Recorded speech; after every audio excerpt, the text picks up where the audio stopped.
রাত্রির এক অংশে তারাবি, পুরো রাত্রি ইবাদতের বন্দেগীর সওয়াব হতে থাকবে। আর তার ন্যূনতম সওয়াব হলো এটা যে মাগফিরাত।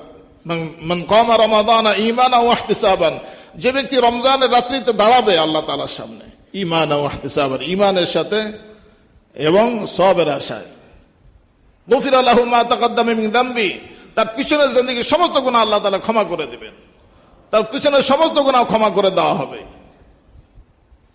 এগুলো কি হাদিস আমাদেরকে বলে না এই কথা যে আমাদের গুনাহ ক্ষমা করে দেওয়া হবে?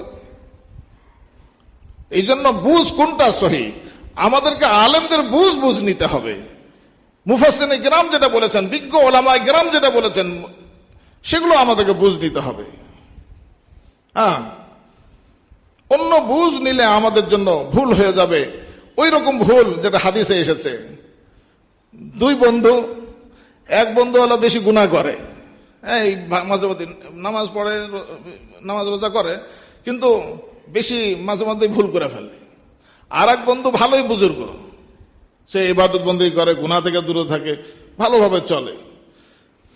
তার ওই বন্ধু, গুনাহগার বন্ধু, যখন নাকি কোনো গুনার ভিতরে লিপ্ত হয়ে যায়, আবার ওই সমস্ত বিষয়গুলো করে, তো তাকে খুব সে শাসায়, হ্যাঁ তুমি এরকম করলা, তো ঠিক আছে আমি আর এরকম। বন্ধুকে শাসায় না, বিভিন্ন কথা বলে। এরকম একবার, দুইবার, তিনবার, আবারও সে এই গুনাহ করে ফেলেছে। তো বন্ধু তাকে রাগ করে বলেছে, যাও, তোমাকে আল্লাহ তাআলা ক্ষমা করবেন না, তুমি বারবার এই গুনাহ করো, তোমাকে আল্লাহ তাআলা কি করবেন না? ক্ষমা করবেন না। এই কথা কত বড় কঠিন, আরশ কেঁপে ওঠার মতো কঠিন কথা। বলে না আরশ কেঁপে ওঠা, এত কঠিন। আল্লাহ তাআলা এত গোসা করেন এই সমস্ত কথা, আল্লাহ তাআলা তোমাকে ক্ষমা করবেন না।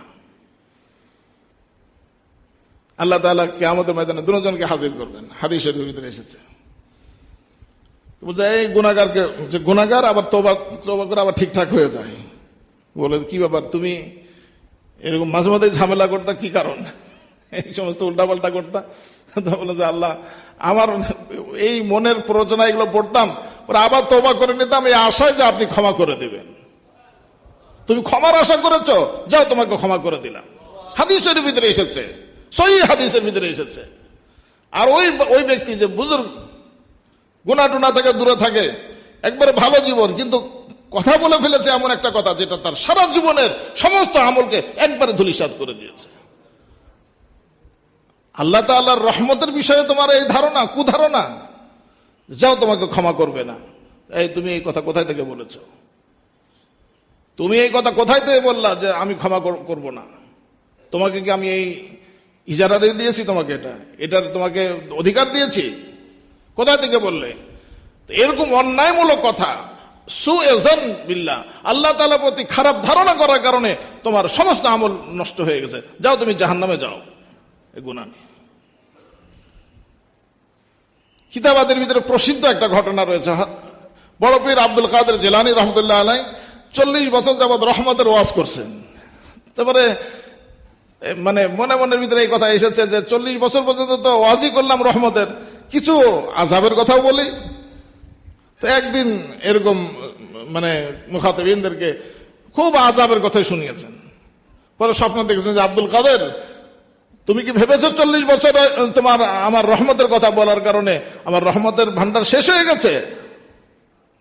তুমি তওবা করতে থাকছেন, আল্লাহ তাআলার রহমতের আশাবাদী হওয়া।